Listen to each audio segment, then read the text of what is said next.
High, কেমন আছেন সবাই? আশা করি সবাই ভালো আছেন। আমার নতুন আরেকটি ভিডিওতে আপনাদের সবাইকে স্বাগতম। আজকে হলো সোমবার, ছেলেদের স্কুলে দিয়ে আমি যাচ্ছি একটু মার্কেটে। তো মার্কেটে যাওয়ার আগে যাব নার্সারিতে। নার্সারিতে গিয়ে দেখি গোলাপ ফুল, তার বড় বড় গাছ আছে। তো আমার বারান্দায় তো এত বড় গাছ রাখা যাবে না, কারণ আমার বারান্দা অনেকটা ছোটো। তো কিছু লাল ফুল দেখেছিলাম, তো গাছগুলোও তেমন ভালো ছিল না। নার্সারি থেকে গিয়েছি হাঁটতে হাঁটতে মার্কেটে কিছু কাপড় কিনবো, কাপড় বলতে 3 পিস কিনবো 2-3টা। মার্কেট থেকে চলে আসলাম বাসায়। তো এখন বাজে প্রায় 12টার মতো।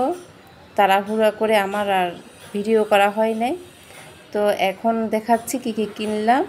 কড়াইয়া কিনেছি আগে, এটা হচ্ছে কায়েম কোম্পানির কড়াই। তো কড়াইটা কেনার উদ্দেশ্য ছিল না, তো বলেছি 3 পিস কেনার জন্য গিয়েছি। তো কড়াইটা দেখে আমার এত ভালো লেগেছিল, তো কিনেই ফেললাম।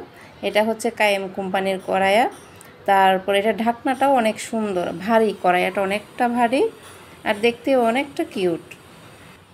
এটা ছিল অ্যালুমিনিয়ামের কড়াই। জানি না কড়াইটা ব্যবহার করার পর বুঝবো কড়াইটা ভালো কিনা। তো এই যে 3 পিস কিনলাম 2টা।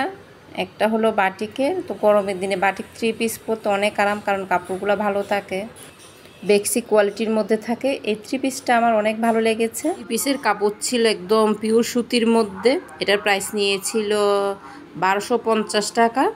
আর এটা ছিল হচ্ছে হলুদের মধ্যে বাটিক 3 পিস। এটাও সুন্দর অনেক। আর এটার দাম নিয়েছিল 800 টাকা। তো এই যে আমি 3 পিসগুলো একটু ওড়নাগুলো খুলে দেখাচ্ছি।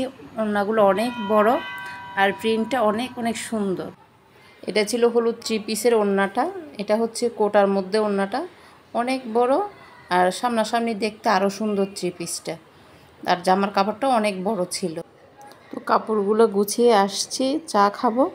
তো চার সাথে নিয়েছি পাউরুটি ভেজে। তো চাটা খেয়ে নিয়ে তারপর যাব রান্নাতে। তো অনেকক্ষণ টাইম হয়ে গিয়েছে, খিদে পেয়েছে। সকালে সেই একটু লুডুস খেয়ে বাইর হয়েছিলাম। তো এসে চা আর পাউরুটিটা খেয়ে নিলাম।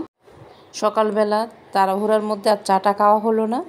তো এসে আগে 1 কাপ চা খাচ্ছি, কারণ চাটা না খেলে অনেক অনেক মাথা ধরে। চা খাওয়া শেষ করে এখন আসছি রান্নাতে।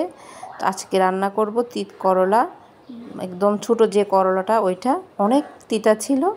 তো খেতে অনেক তিতা লাগছিল। তো এটা আমি 5 ফোড়ন দিয়ে ভাজি করব। তো এখানে 5-6টা করলা নিয়েছি, মাঝারি সাইজটা। এই যে মাছ ভেজে নিব আর সাথে রান্না করব পাবদা মাছ। খাওয়া দাওয়া শেষ করে এখন আসছি বিকালবেলা ছাদে অনেকক্ষণ ছিলাম। তো বৃষ্টি আসতেছে বলে নেমে আসলাম। বারান্দায় গাছে জল দিব। তো এই যে গাছগুলো আমার কেমন জানি হয়ে যাচ্ছে, মনে হয় বেশি বৃষ্টি পড়াতে, বৃষ্টির জল জমে থাকাতে। তো টাটা, বাই বাই।